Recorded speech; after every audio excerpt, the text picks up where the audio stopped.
Good evening, everyone. Good afternoon and good morning, depending where you are. Welcome to Connect Africa. So, we are here today to discuss regarding the last pieces of the speech, but very important for us. The speech in the United Nations General Assembly by the Prime Minister of Burkina Faso and Mali, in which also one of them represented Niger after Niger have been denied the floor to speak on. So, yeah, we have done so far a number of them. We have done Akufo Addos, we have done the DRC president. We have done also, I think, others, Kwame.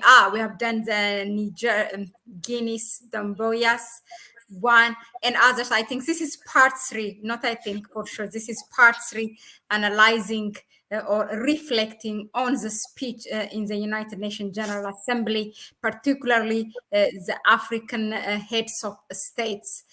So, Kwame, welcome again, and really thank you for your time to give us to reflect on this speech. Thank you, Mahlet, and greetings to everyone who is watching us today. As Mahlet mentioned, we reflected on a lot of speeches because our purpose was to see what is Africa saying at the United Nations. This was the purpose of us to come here and analyze the various speeches of the African heads of state at the United Nations. Are they saying the right thing? And then are they in sync, of course, with the heartbeat of the continent, especially the youth? Because we have certain things which we want to see as African people. Are they speaking in reflection of our aspirations? So these are the things which we came to analyze. This is the reason why we came to look at these particular speeches. And as Malit has mentioned, we looked at all those speeches, Akufo-Addo, President Mamadou Damboya, and others. And of course, we spoke about President Ruto and how he has been going off the rail recently. He has even gone further into the hands, and he has embraced neocolonialism. Right now, the Secretary of State, the Secretary of Defense or the Minister of Defense or Minister of War of the United States has been in Kenya. So it looks like President Ruto has completely embraced neocolonialism, and his Pan-Africanism has been a fake Pan-Africanism just to lie to the African people when he was going in the other direction. So we are going to look at the speech by the representative of President Traore, Burkina Faso. And this speech was given by, the Minister of State and Civil Service in Burkina Faso. And then we will look also at the speech which was given by the representative of President Assimi Goita of Mali at the United Nations.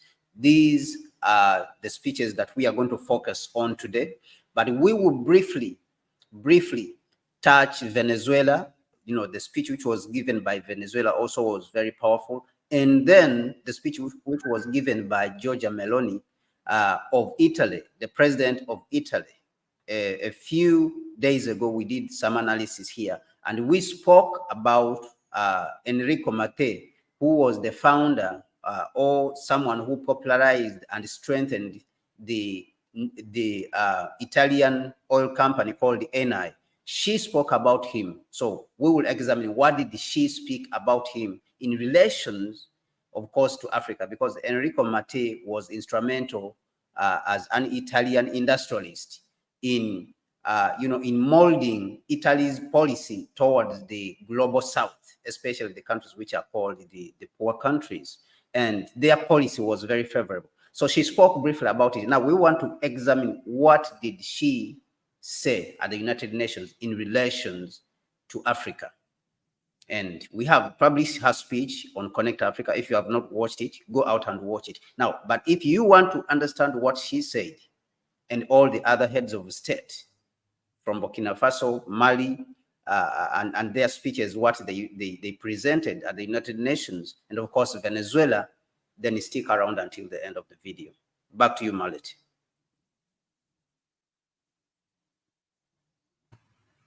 Thank you, Kwame, indeed, for giving them a synopsis of what we are going to do tonight here. Maybe if you have been, I mean, some of you, I'm sure you have been following. We just did a breaking news, a rumor, a possible a rumor. I shouldn't say possible, but a rumor, a coup d'etat against President Ibrahim Traore, which we will watch closely and bring it to you. So when you answer our first question, you are welcome to reflect on it, Kwame. But let's go first to what we have planned for today. What, a courageous, such, brave. Brave people, brave leaders. Those are, even if Asim Goita and Ibrahim Traore were not in that room or in that hall of the United Nations, we all know that it is their message through their ministers.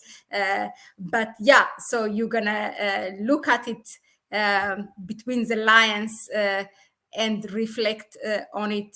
So let's start with Burkina Faso, I think, or whatever is good for you. So, please, what did you observe? What were the message for their own people, for Africa, or even that is directed globally to the West? What did they say? Thank you so much, Mahlet. Like you introduced, there was a supposed attempted coup on President Ibrahim Traore yesterday, and I speak about this because I'm beginning with Burkina Faso and its speech at the United Nations, and of course this so-called attempted coup, which we are hearing in a rumor, is following another coup which was which was attempted about a few weeks ago. There was an attempted coup about a few weeks ago. I think it is 1 week actually. And so we see why the imperialists have a lot of interest in overthrowing President Traore. That should tell you that he is doing the right thing for the African people. So we have the obligation as Africans to support President Traore and support the Burkinabe people. So there is rumors which are going around that there was an attempted coup yesterday in Burkina Faso, and the people, the Burkinabe people, came out on the streets in numbers when they heard this, for them to support President Traore and say that they will not allow anyone to overthrow President Traore. And if anyone is acting as a traitor within the government of President Traore in Burkina Faso, then the people say that they will not allow that person to sit on the seat of the presidency. They will not allow anyone. So the youth came out, the women came out in numbers, and even the children came out in huge numbers in order to support President Ibrahim Traore, just like what happened in Niger when people came out to support the military leaders in Niger. So this is the rumor which we have heard today. And this happened yesterday evening, of course, but we are still monitoring the situation in order for us to bring more accurate news about what is happening inside. We are making contacts within our contacts in Burkina Faso so that we can get exactly what is happening within Burkina Faso. And we will come back to inform you whatever happens in there in Burkina Faso. So just to go to the speech directly, which was given by Burkina Faso. Actually, this speech, it was very fiery. As you know, the speech represented President Ibrahim Traore, even though it was given by the Minister of State and Civil Service. There were words which were written coming from President Traore himself and his government, and they addressed a lot of issues.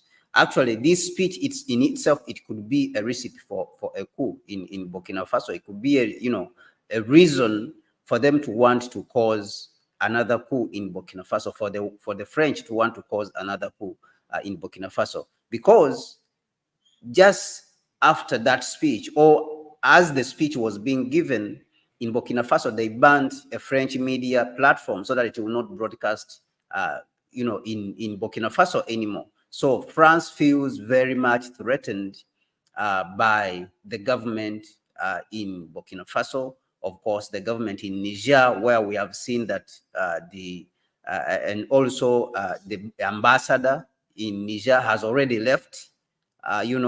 They pushed him out, they forced him out, they put pressure until he was removed from the country. So we believe that this speech also could be very strong because it addresses the real issues that are happening on the African continent, issues of resources, issues of lying to Africa about democracy, issues of double standards. All are addressed in these issues of stealing from Africa, issues of humiliating Africa and looking down on Africa by France and the United Nations. The United Nations itself, the fact that it doesn't want to be impartial. I mean, it doesn't want to be partial, and it wants to be impartial, and it doesn't want to act on behalf of all the world, but wants to act on behalf of the West and allows itself to be used by the West. A theme which has been, consistent. This is a theme which has been consistent in majority of the speeches, whether you're talking about Venezuela, majority of the countries of the global south, whether you're talking about India, whether you're talking about majority of the countries in Africa, even their puppets, their own puppets like President Ruto and Akufo-Addo, also they have said that the United Nations is dysfunctional. So this is something also which appeared in the speech by Burkina Faso. Just to give you what some of the things he said, of course, he reached and he was dressed in an African attire made with the cotton from Burkina Faso. And this was in somewhat echoing the example which President President Thomas Sankara set when he was a president during his presidency. I remember that in one of the speeches which President Thomas Sankara gave at the Organization of African Unity before it became the African Union, President Thomas Sankara said that I came with my delegation from Burkina Faso to Addis Ababa in Ethiopia, where the Organization of African Unity was when he was giving his speech, that I came with my delegation, but all of us are wearing clothes which are made with Burkinabe cotton with the hands of the Burkinabe people. So when I looked at the dress by the Minister of State and Civil Service of Burkina Faso at the United Nations, I saw that the dress was made from cotton. And these dresses, when you look at them, you can see them and distinguish them and know that this is an African dress. So the dress was made from Burkinabe cotton. And this was a statement. He was sending a statement that our new government is a government of the people, is the government of Africans. And actually, he mentioned the word African numerously in his speech also, numerously. And he mentioned the word Pan-Africanism. And he warned majorly those puppets on the African continent and organizations which have decided to act in contravention of the interests of the African people. And he said that the African people are going to fight. They will fight tooth and nail until ECOWAS and the African Union represents their interests, and it does not represent the interests of foreigners. So these are the words he used. They are going to fight tooth and nail. The African people will fight tooth and nail until ECOWAS and the African Union represents their interests. And I think that this was really very important. This was a very important statement. And of course, he paid tribute. He paid tribute in his opening statements to to all these great leaders we have had in Africa, especially the Black leaders who have fought for Africa, even though they were killed. He paid respect. And I believe that this was a statement that was being sent out that you killed our leaders, but we are still here and we will continue to pay respect to them. And of course, he mentioned people like Fidel Castro of Cuba. He mentioned Keita, Modibo Keita of Mali, who died, also was removed from power. He mentioned Martin Luther King, who was killed by the United States. Of course, we know that he was killed by the CIA. Malcolm X also, he was killed internally by the FBI and the CIA. And this information is out there. It has come out. He mentioned the President Mugabe. He mentioned the Che Guevara. Okay, he mentioned the Olympio of Togo. So he mentioned a lot of leaders who have fought. And he said that all these leaders were majorly executed or persecuted in one way or another because they embodied the aspirations of the African people. And so this is what Burkina Faso, has been presenting, or it presented at the United Nations. He mentioned and said that the Accra Initiative by puppet leaders.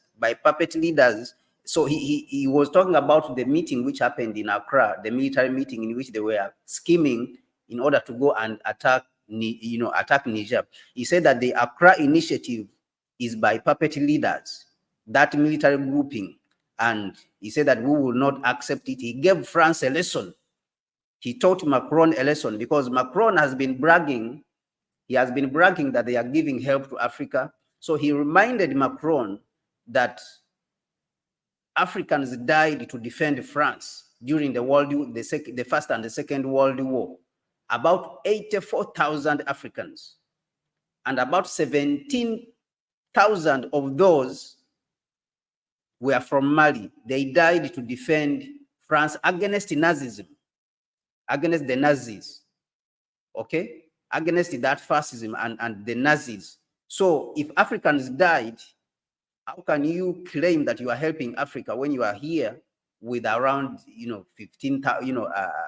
1,500 military people, and you are making a lot of noise on top of the world how you are helping Africa? Yet we have lost about 84,000 people. Africans fought to defend France against the Nazis. And today we see that France and its allies, the United States, they are now playing around with Nazism. They are supporting the Nazis in attacking Russia, in fighting against Russia. They are playing with it. The same people, who claimed that the Nazis, they caused the Jewish genocide and they killed the Jews. Now they are sponsoring the Jews. They are sponsoring the Nazis to fight, and using them in Ukraine to fight against Russia. And we have seen these pictures and the uniforms which they are putting on, the military uniforms they are putting on in Ukraine. And these are real Nazis. So that is why Russia, in one way or another, has said that it is going to do denazification of Ukraine to remove the Nazis.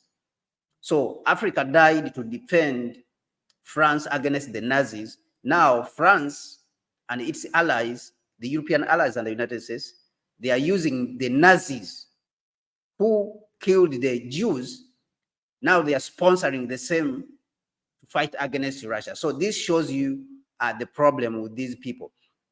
So he condemned, of course, the United Nations itself for applying double standards. When it comes to Africa, they are talking about human rights. When it comes to the West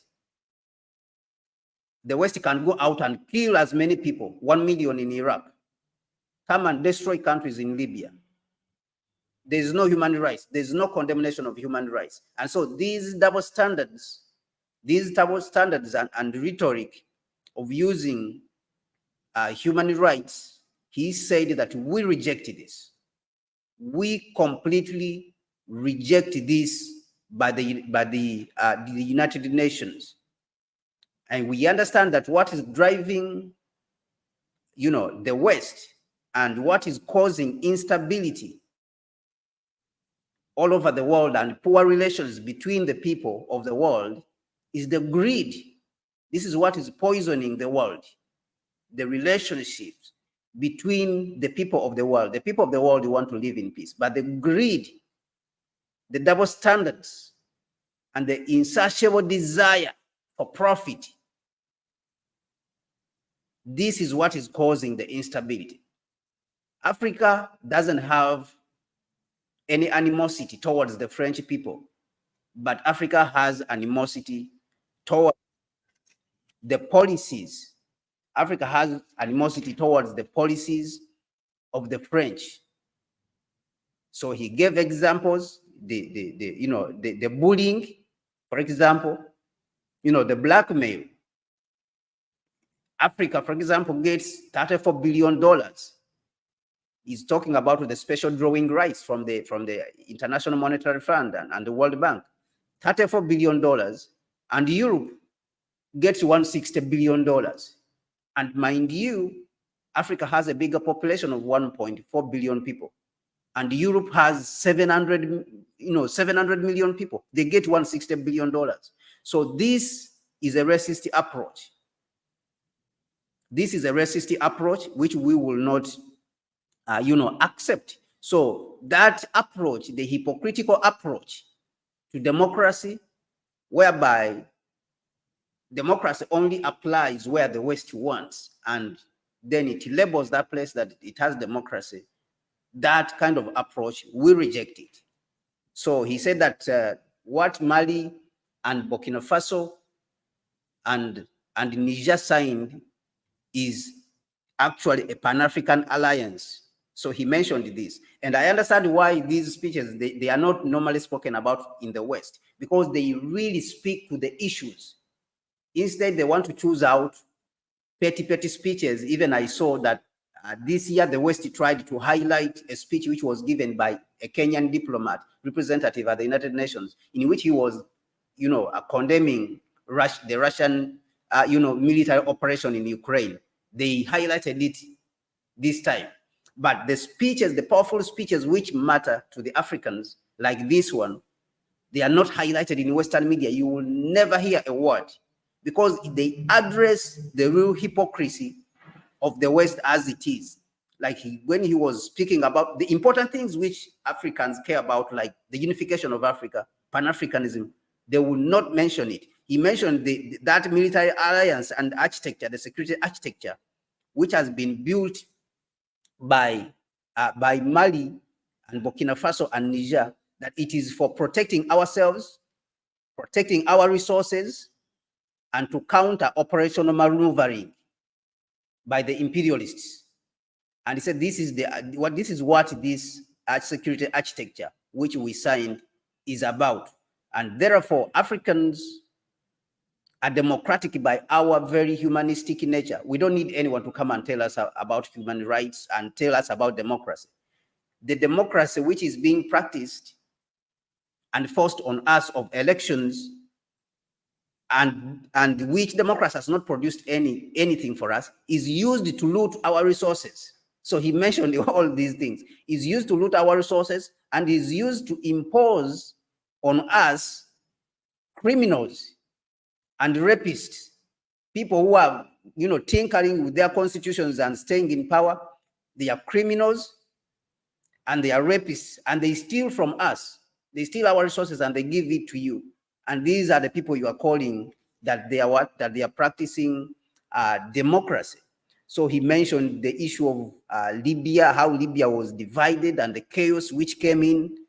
Man, this guy spoke about a lot of things. He spoke about a lot of things, but majorly France was at the center. So at the end of the speech, he said that the government in Burkina Faso is implementing a vigorous development plan whose purpose is hinged, whose foundation is based on 3 pillars of priority, which includes the fighting of terrorism.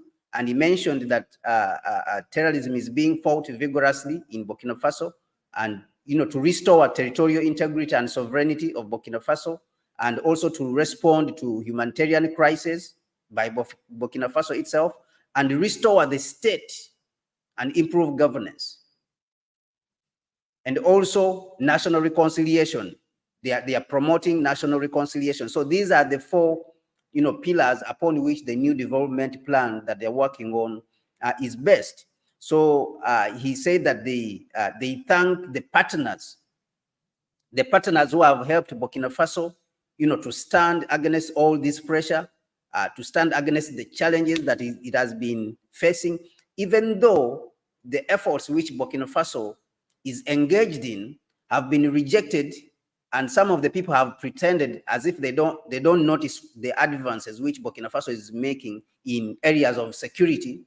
Some people are instead talking down on the achievements which Burkina Faso has made in the area of security and claiming that Burkina Faso is not making progress and therefore needs the West to come back and help it.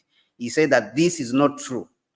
So one of the interesting things which he said when he's ending, which I loved, he said, long live a free Africa, long live the Sahel states, and long live until victory. So it was really, a very, very powerful speech. So unlike other African leaders, when they are speaking at the United Nations, who always sugarcoat and they write speeches to suit the West, they don't want to talk about issues which are affecting our continent. So these people, you see that they come out and they speak the real issues which are affecting our continent. So the other leaders who claim that they are democratically elected, they sugarcoat the problems and they exacerbate the problems. Actually, what we are seeing is that the enemies of Africa, like the United States and the Western world, who are exploiting Africa, they are being fed, they are being given mileage by our heads of state, and especially those ones who call themselves that they have been elected by Democrats. They give it mileage. Look at what Ruto is doing, inviting the United States military in more, going to Haiti to oppress our people, sending, the Kenyan troops to go to Haiti to oppress our people, instead of asking the United States itself, which has been intervening in Haiti for more than 200 years, why the place is not stable. Why not send the United States troops over there and the military? Because the United States knows that the people are hated. It is hated over in Haiti. So now they want to use puppets like Ruto to send over, military, troops to Haiti.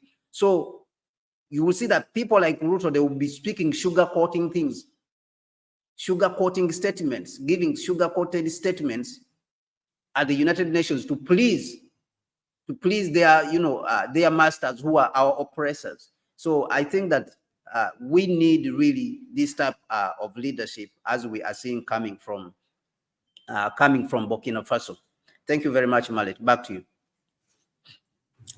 Thank you very much, Kwame. One question though, didn't he mention that those insurgents, the terrorists that they are fighting, are funded by France or the West? Absolutely, Yeah. absolutely. He mentioned it, and also Mali also mentioned it. That France has been, especially France is especially Mali is the one who mentioned it, extensively, because Mali said that they have informed the United Nations about the destabilizing activities of France. They have mentioned it, and they have mentioned it to the United Nations and brought evidence. Mali has brought evidence, but the United Nations swept all these things under the rug and it did not mention it.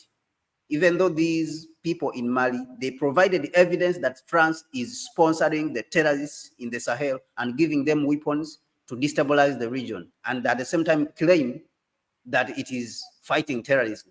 So how can you fight terrorism when you are at the same time giving them weapons? So what he questioned, the minister from Burkina Faso, what he questioned is this. That how can the United States, with all its so-called troops and militaries in the Sahel, be in there, and of course all the European countries, Germany, all of them, they have all these satellites, these modern weapons. How can they have all these and then claim that there is terrorists in Africa and they cannot see where those terrorists are? So these are the questions which he was putting up.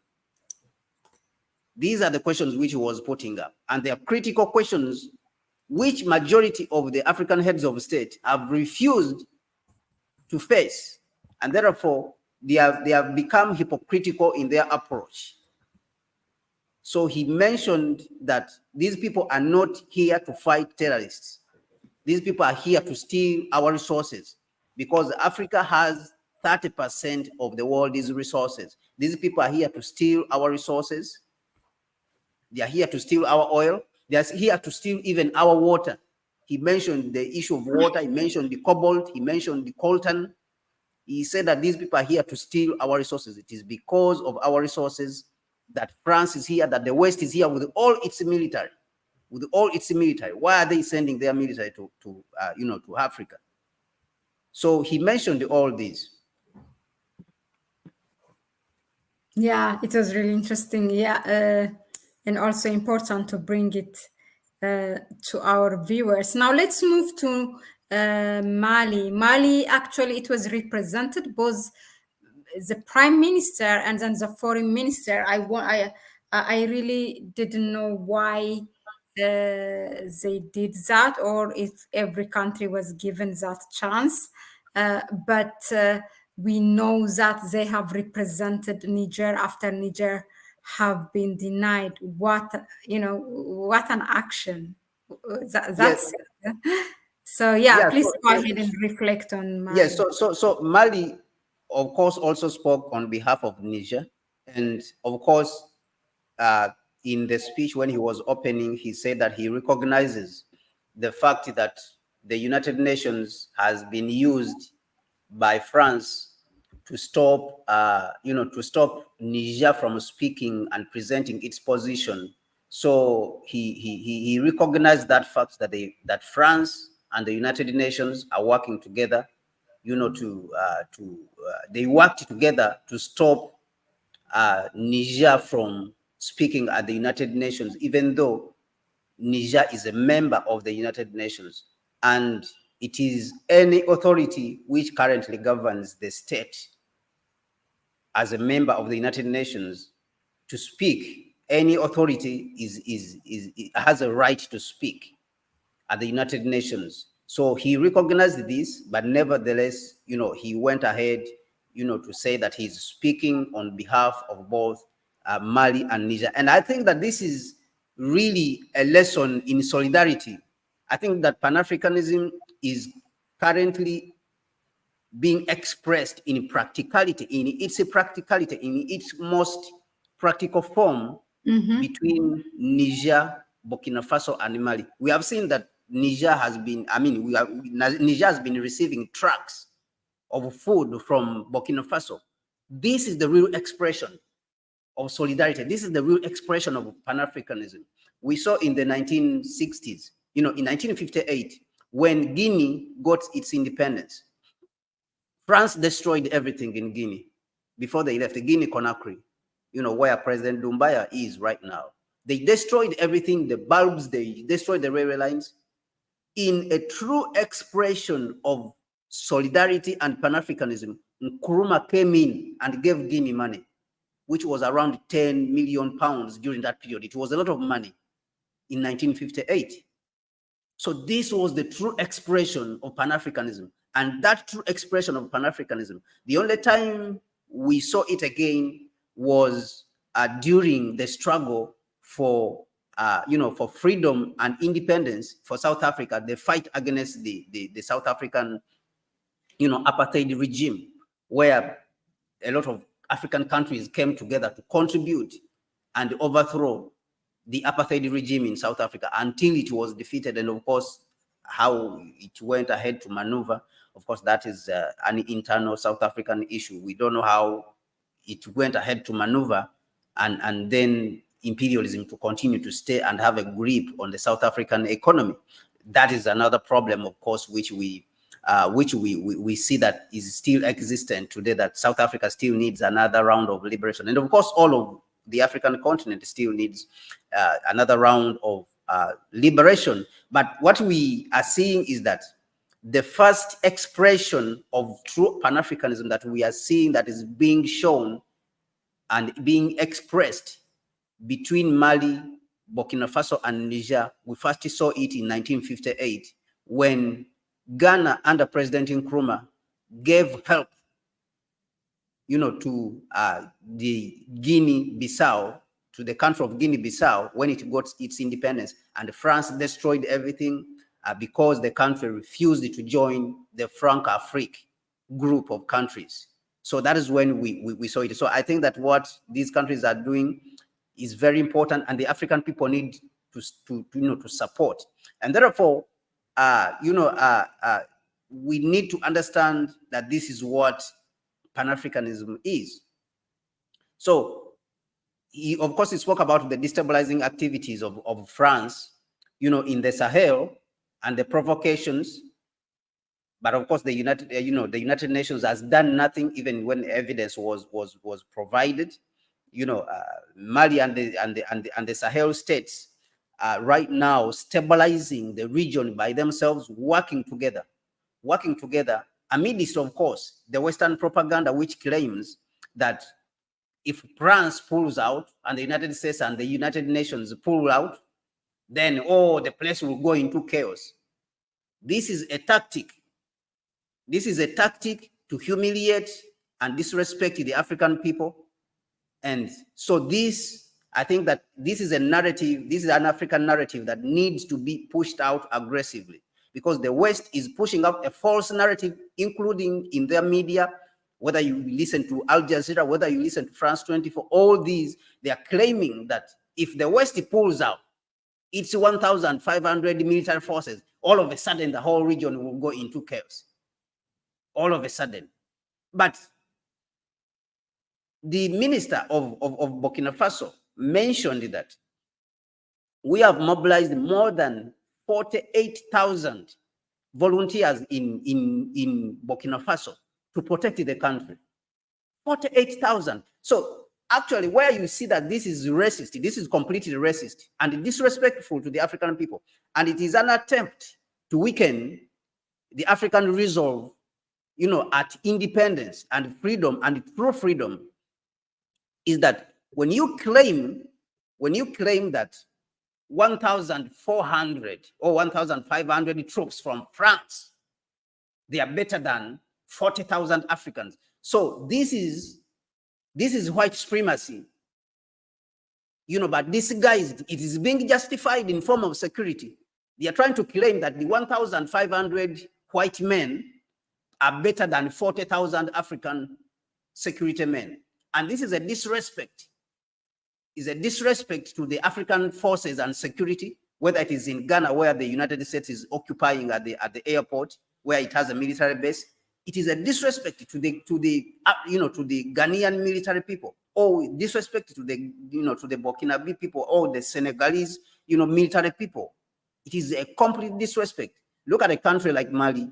It has, without the reserves, it has active military force of 45,000.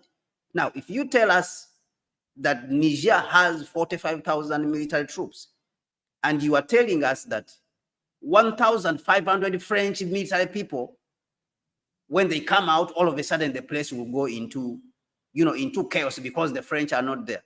This is absolute false, this is absolutely a false narrative that needs to be rejected. Is an absolutely false narrative that has to be rejected out there. And it is unfortunate that even some of our African intellectuals and heads of state, they go in and buy this false narrative. Or for some reason, maybe they have been bought out, or they are completely ignorant about what is being spoken.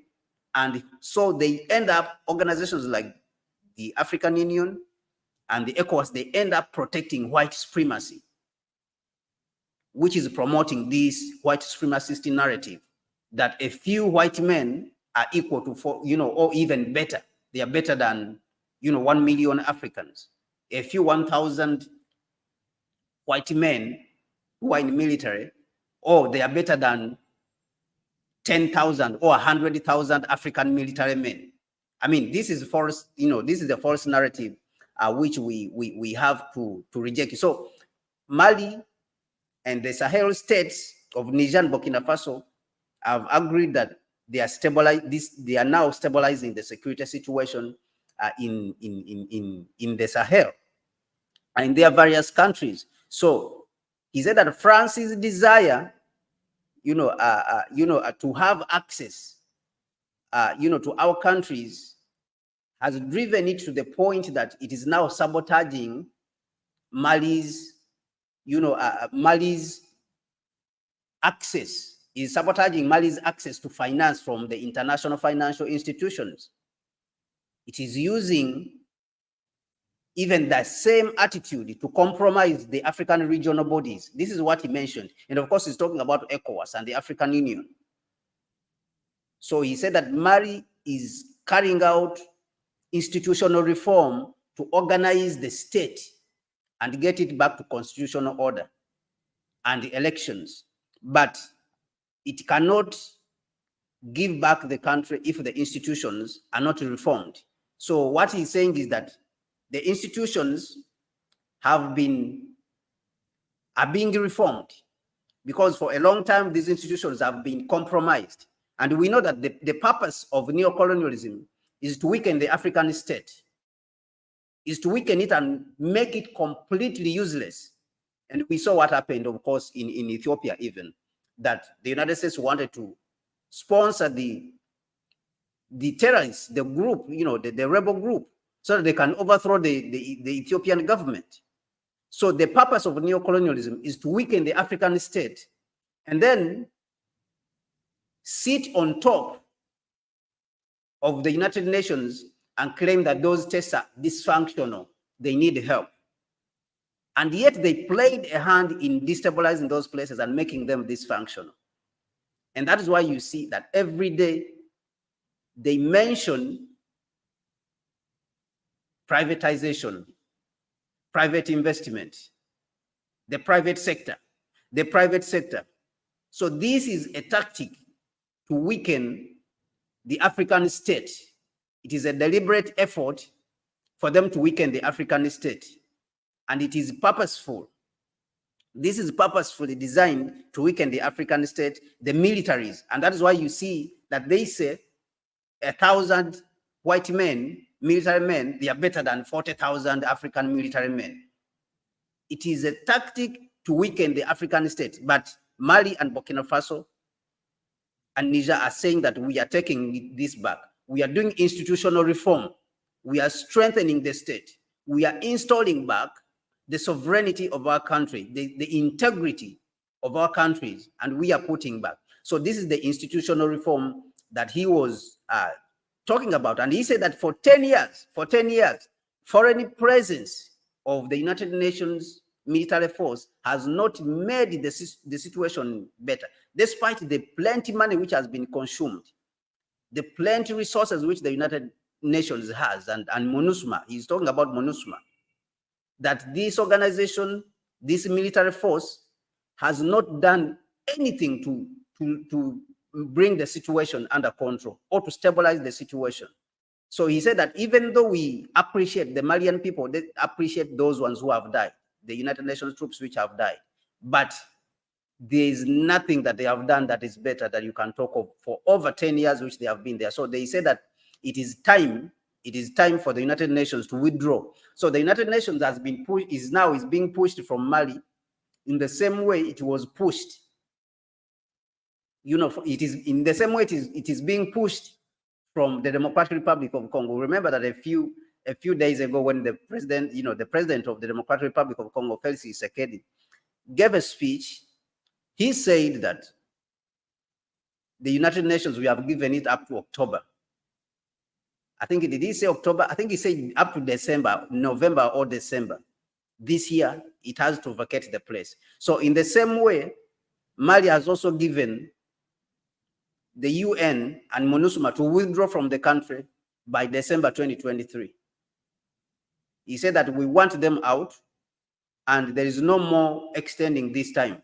They have to go out of the country because the UN has, even though it has been inside, it has not been able to fulfill its mandate. It has not fulfilled its mandate in the country. So it has to come out. And these words, they echo the same words which President Felix Tshisekedi of the Democratic Republic of Congo said. He said that it has not been able to fulfill its mandate.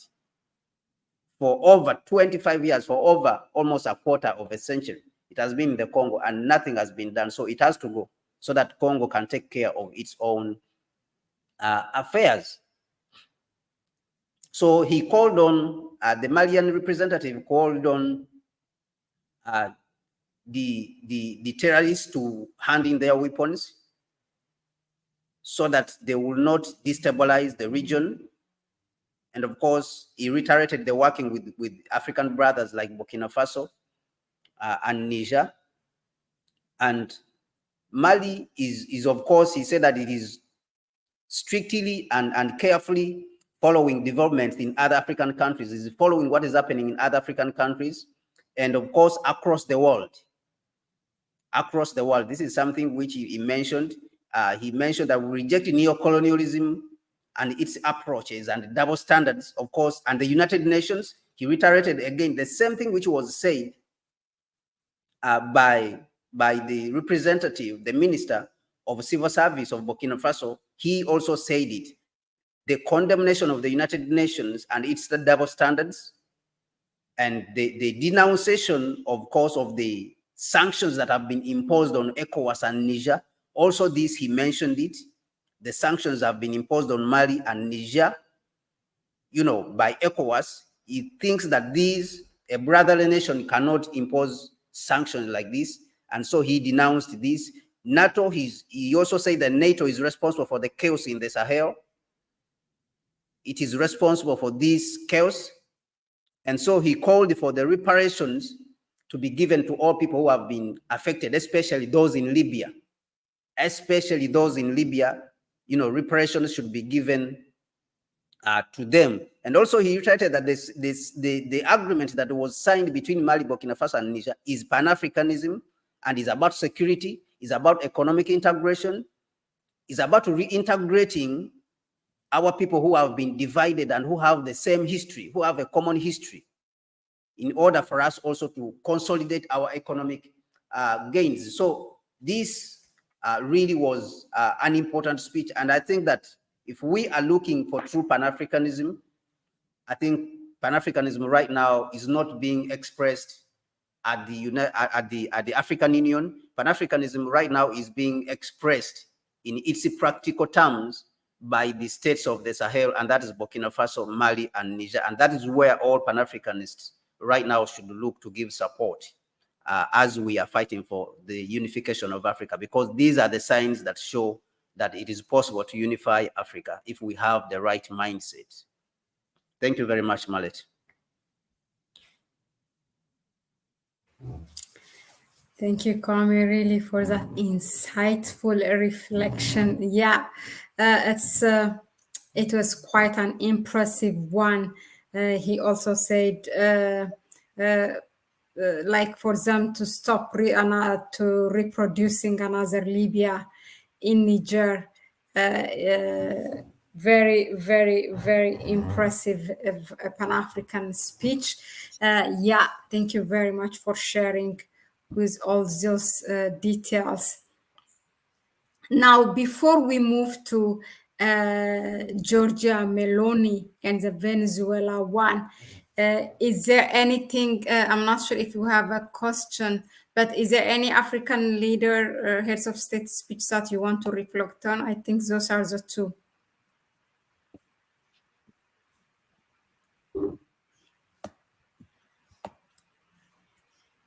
Yeah, so we can go to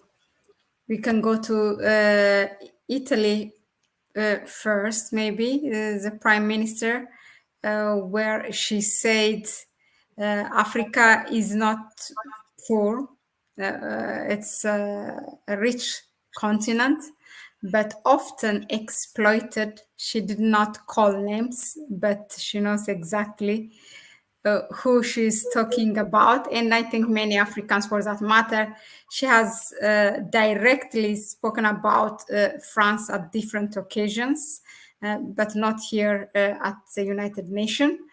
So what did you think? She also talked about migration.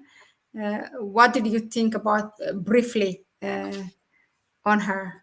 Yeah, I think let me touch on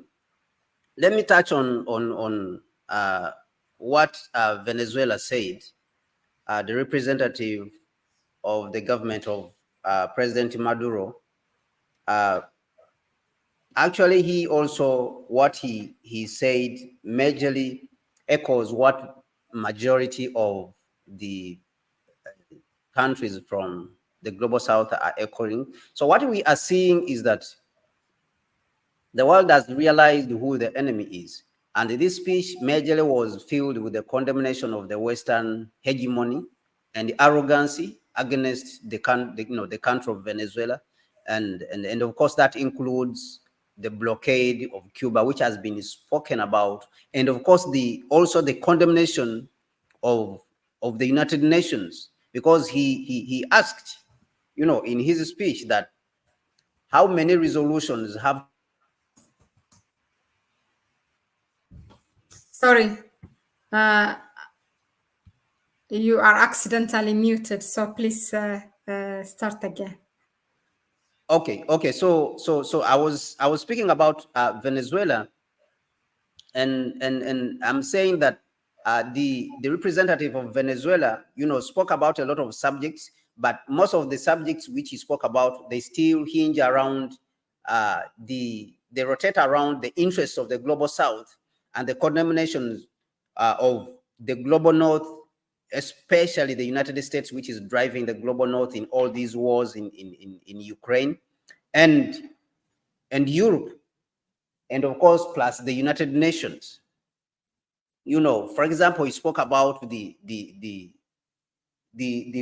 sanctions which have been imposed on Cuba for over 60 years, more than 60 years, more than half of a century. The United States has put sanctions on Cuba because Cuba doesn't want to be like the United States. The Cuban people don't want to be like the United States.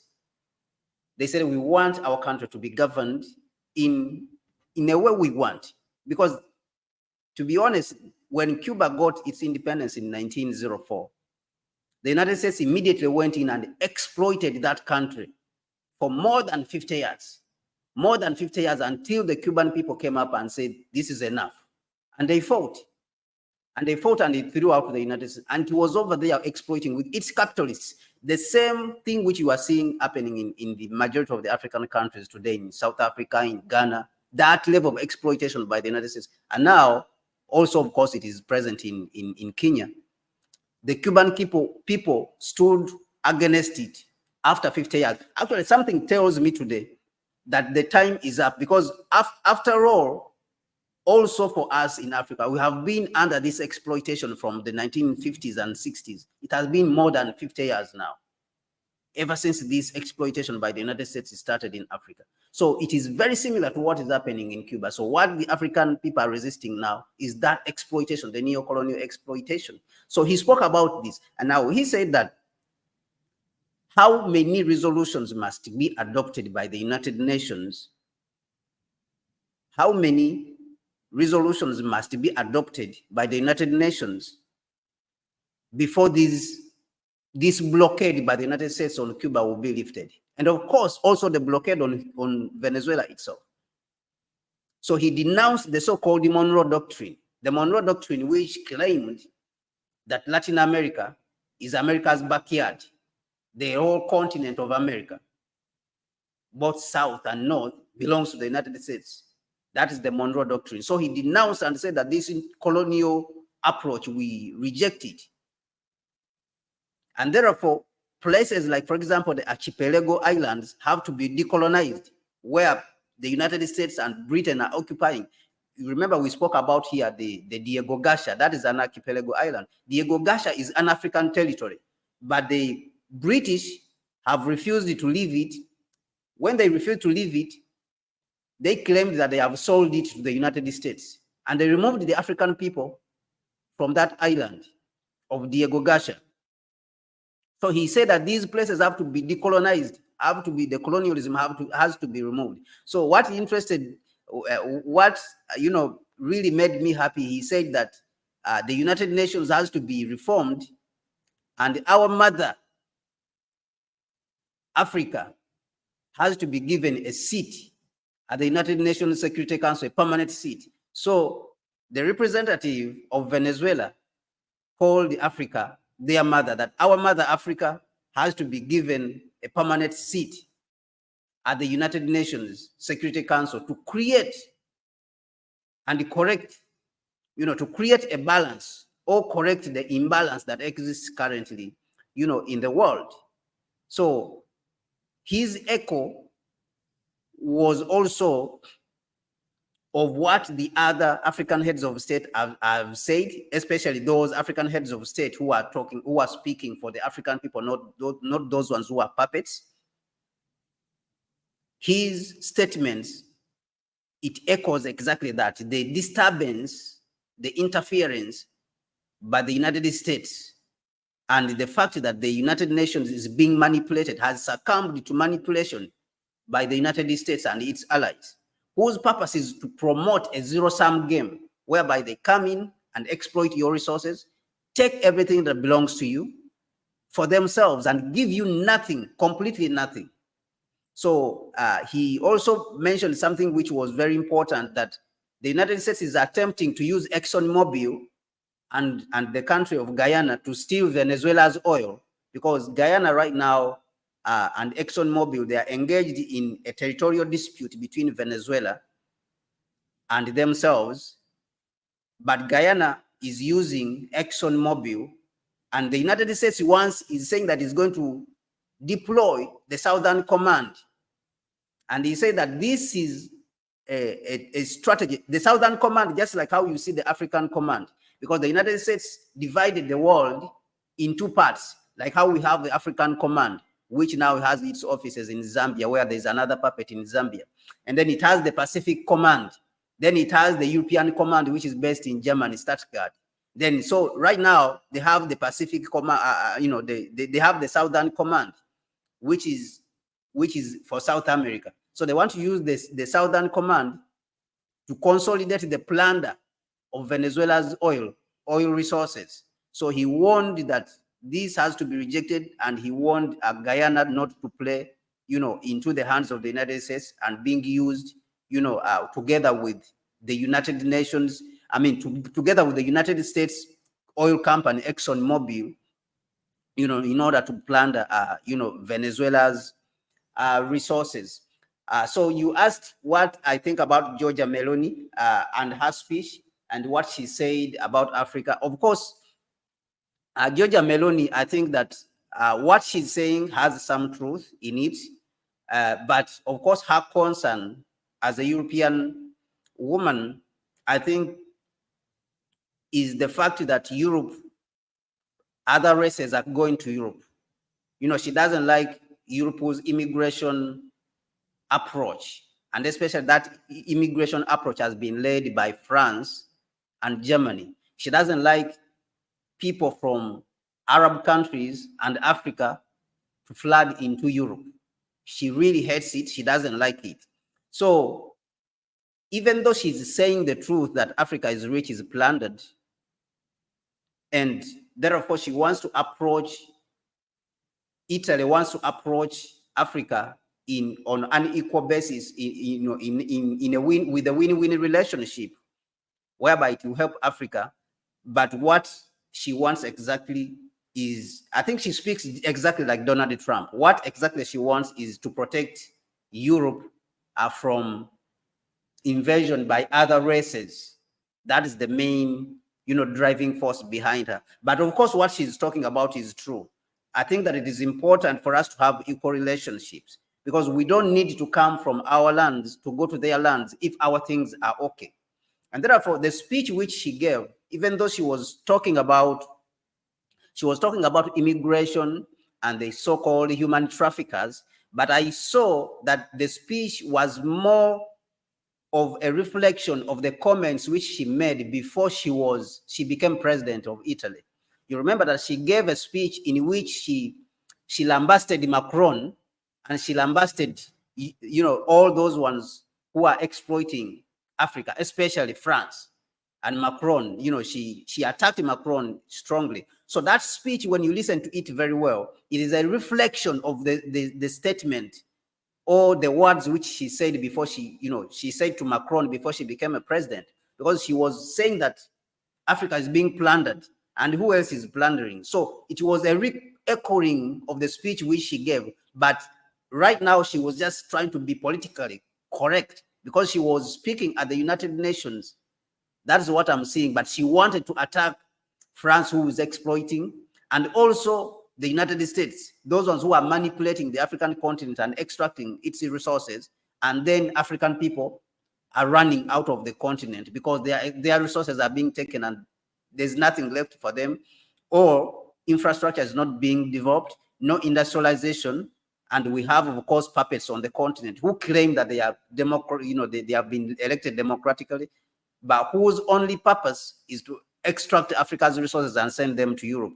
And so this re-echoes the words of the speech by the minister of civil service of Burkina Faso, what he said, that you have puppets whose only work is to send Africa's resources or to facilitate the flow of African resources. And also President Doumbouya of Guinea, Conakry, spoke about this.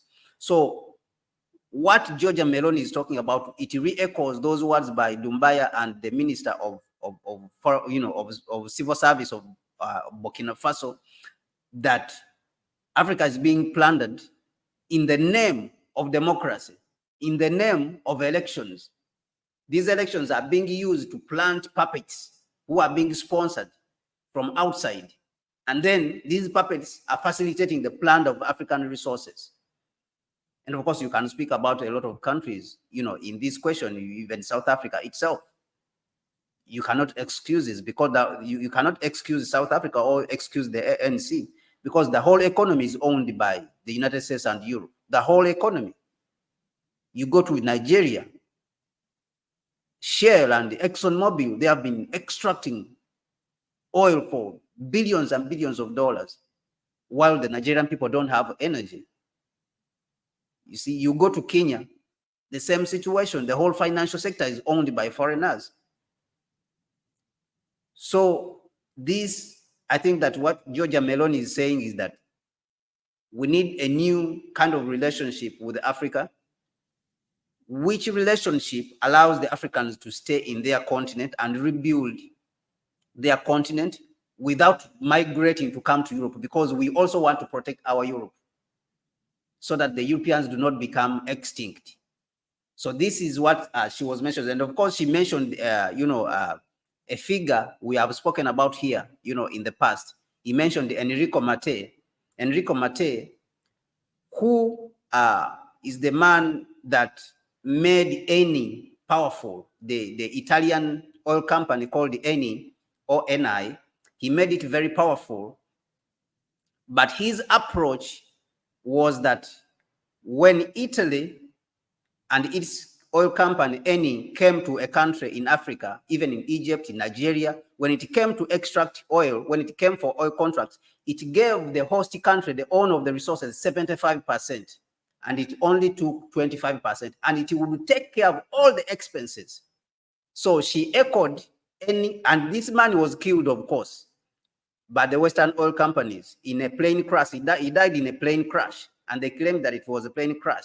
But when you examine, what happened, they said that his plane was bombed. Why? Because they thought that he was giving the Africans a lot of money. He was backstabbing the Western world by not working with them to exploit the Africans.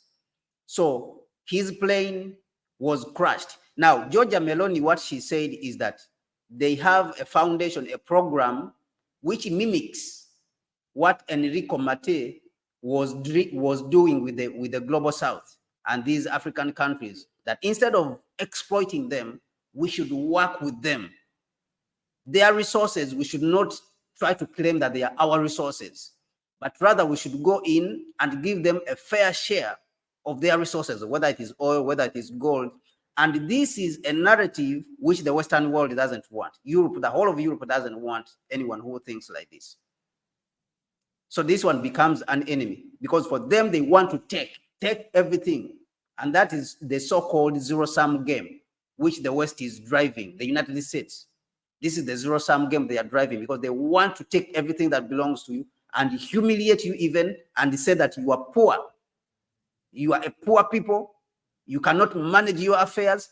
After destroying your country and disorganize everything in your country, then they turn around and even insult you that you are poor.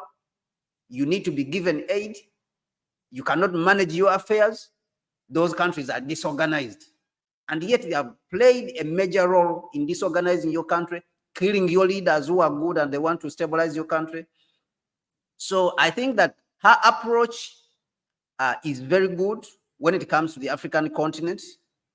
And that speech, I think, is very strong. And I think that some of the sensible African leaders need to work closely with Italy and her approach. And of course, her approach is driven by, like I say, the protection of Europe and avoiding the flooding of Europe by other races, other groups of people, other race of people. But of course, it is also good for us as African people if we have relationships which are win-win relationships where everyone wins and we remain with our resources instead of our resources going to benefit Europe and benefit the United States in their zero-sum approach. Thank you very much, Mahlet. Thank you very much, Kwame. That was a fire. Like my reaction could be more calm myself because after doing 2 reports today, behind each other, now this is our third live session. But really, that was really, really very, very interesting reflection on those speech. Thank you very much. Really, as usual, you are on point. But there are some comments and questions here for you. Let me start from the bottom.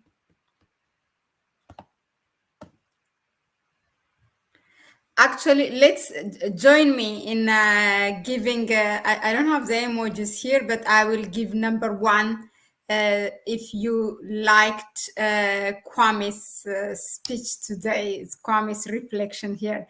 So I will go and join me, everyone, for Kwame, if you like what he brought you today. Yeah.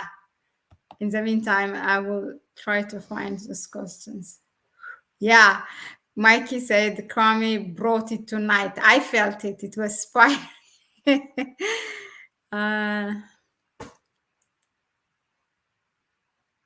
Why do I lose your questions whenever I want to bring it to Kwame? Okay, look, Get Black With Me said, asked, what happens to Africa if the US, Europe, and Russia all make friends again tomorrow? Good question, huh? Here, I pin it here. You said that what happens to Africa after the US, Europe, and Russia all make friends again tomorrow? No, but Russia has never been a friend of Europe. You see, Europe is a very small country, or Europe is a very small continent, and that is why they came out to go out there and try to conquer the world and colonize the world and find other places to stay. And therefore, that is how they found the United States, and they killed all the people in the United States, the indigenous people in the United States, Canada. Even recently, information came out, records came out, that the Catholic Church even participated in killing the indigenous people in Canada, the Catholic Church, and the Pope came out to apologize. So this is not a rumor; it is even out there on the internet. You can check it. The Pope came out to apologize. Pope apologizes for Catholic Church, involvement in in a genocide in Canada of indigenous people. Okay, so Europe came out and it went and killed the indigenous people all over these big countries in Canada, and the United States and Australia. These were British. Actually, the people who were taken to Australia, they took them from prisons. They were criminals in Britain. So they were unwanted people in Britain, and they took them and they threw them in Australia, and they killed all the indigenous people who were majorly black majority of the people in Australia, the indigenous people, were black. So they killed all of them and they took over this. So the reason why Russia and Europe and the United States have never been friends, apart from during the periods of fighting against the Nazis, that Stalin came in and helped Europe to fight against Nazism and overthrow Hitler, is that the reason they are not friends is that Russia has refused to share its resources. It's a big territory. Remember, Russia has a huge territory. It is the biggest country in the world. Unless we unify Africa. If we unify Africa, then Africa will be the biggest country. But for now, Russia is the biggest country. And it has a very small population. Russia has a very small population. Russia has resisted.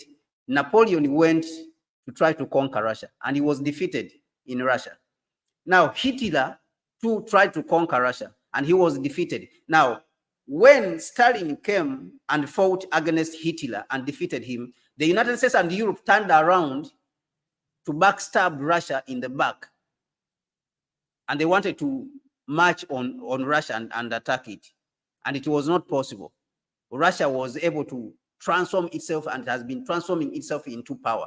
And even that is what we are seeing today. So I've never seen such thing as Russia being friendly with Europe. I've not seen it, even though we see that Russia was present at the Berlin Conference even in 1884. Russia never participated in colonizing, but it was present. It never asked for colonies. But we saw that Germany, because it got only small colonies, it started a war, World War II, which was fought over colonies in Africa. But Russia never came and fought that we did not get colonies, give us colonies, or we fight for it.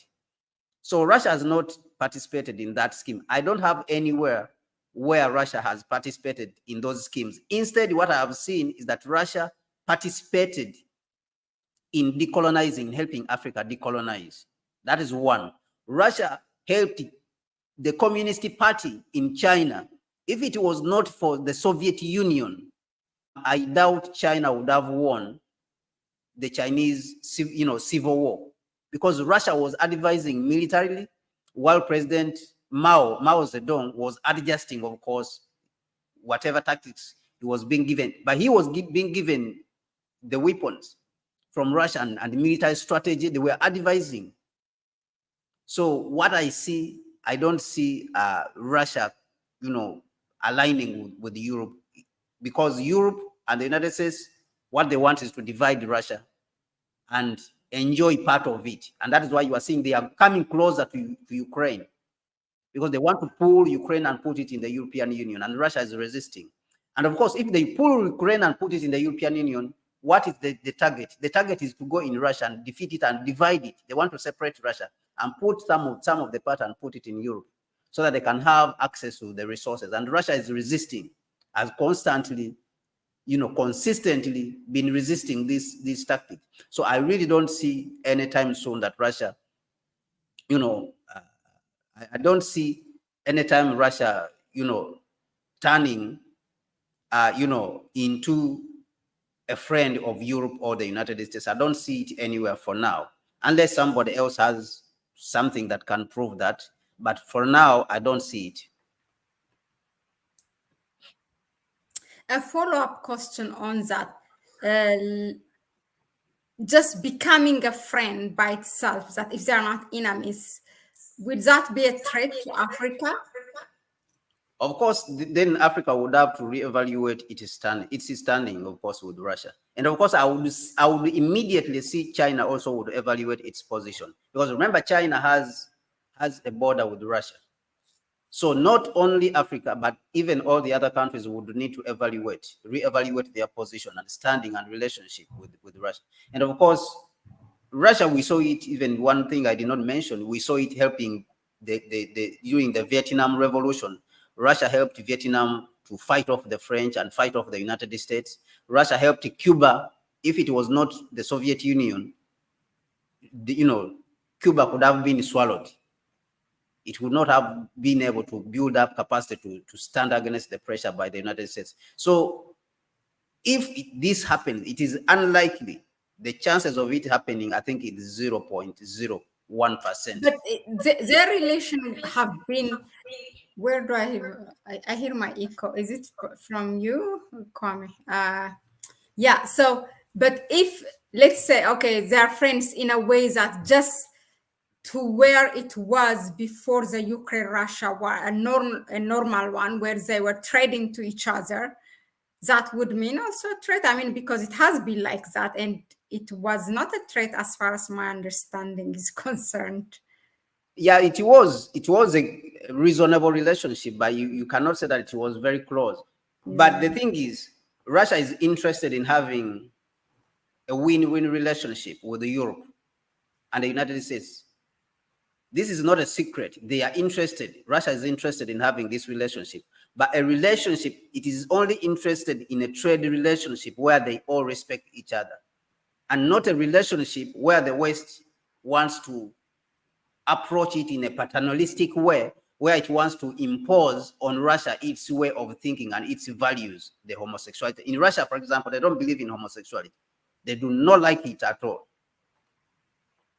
And they do not want the approach whereby Europe wants to come and take over Russia's land and territory.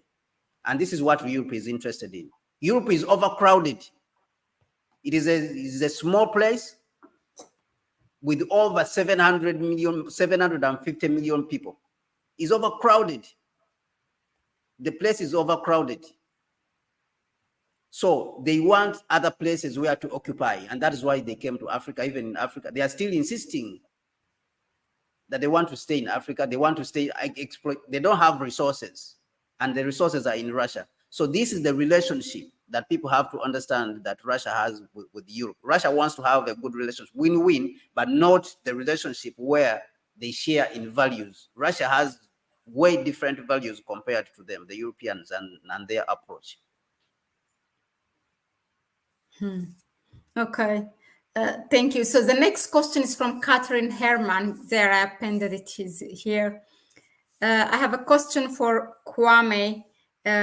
She says, when Kwame finish his talk, with France not in the picture in Burkina Faso, Mali, Guinea, and Niger, how are these countries managing their finances? So what all of them have mentioned, at least at the United Nations, and what we know is that they are reforming the institutions inside the country, and of course they have denounced the arrangements, all the arrangements which they had with France. And one of the things which the Minister of Civil Service of Burkina Faso mentioned is that they reject those so-called agreements, whether it is for printing. He questioned what law and who says that France should print money from its country and impose it on Africa, and Africa should accept it.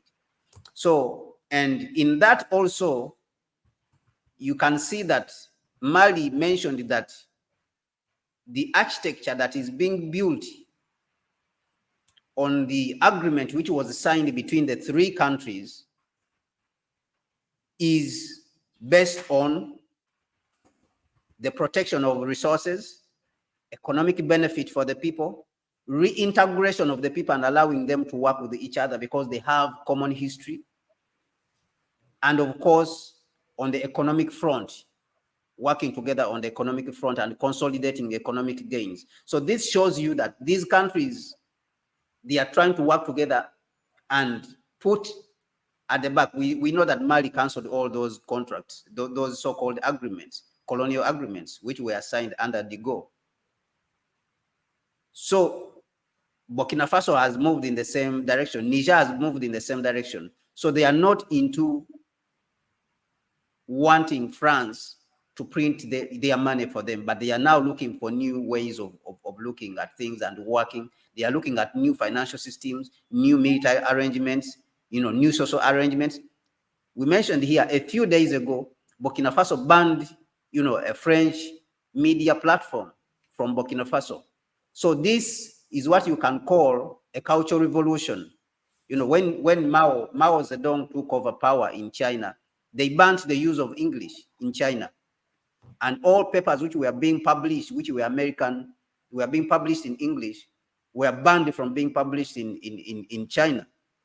So this is very similar when you look at what Traore is doing in Burkina Faso. So that all that is part of it, and also the financial architecture for them to build a new financial architecture, is part of that arrangement that is happening right now. Thank you, Kwame. And seeing this, I would be very happy if you can give us the source where you said there are more Europeans in Africa than more Africans in Europe. Yeah, so if you have it, please, you can send it here or email it to us.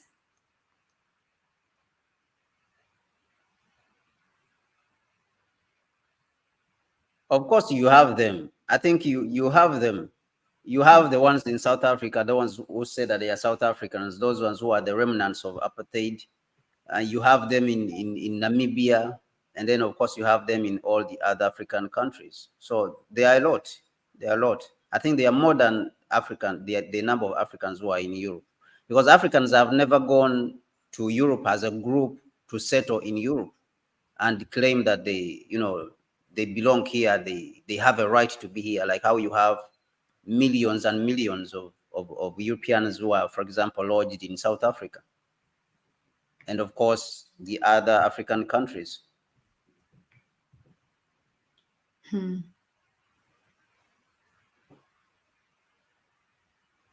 Yeah, I think with that we should call it for today. We should call it a night. That's it. Thank you very much, everyone, for tuning in. With that, we end our, part one, part two, part three program, What Africa is Saying at the United Nations General Assembly. And I'm sure, and I think it was yesterday, it is ended. If I'm not mistaken, it was on 26th. So we are not that late. So ours is done on 27. Yeah, thank you for all your support, for engaging in, for your input. Do not forget to subscribe, like, and share, please. Of course, if you like what we bring to you. Most importantly, sharing the video is important so that you can we can empower each other with knowledge and information. If you want to support us further, you can do it through our PayPal account, which I have shared here in the chat section. Somebody asked me, and I did share it. So yeah, that will be good. Anything is a good help. It will help us for us to be here more often. Otherwise, it's our passion, and we see it as duty. So as much as possible, we try to be here. Thank you, Kwame, really for your time, unreserved, delivery regarding Africa. And yeah, thank you so much. It's a pleasure to have you here. Okay, Sayasi, and they said he will send. Very good. Yeah, that will be good. Thank you, Kwame. And thank you, everyone. Ciao, ciao. And we will see you on the next one. Stay tuned. Bye.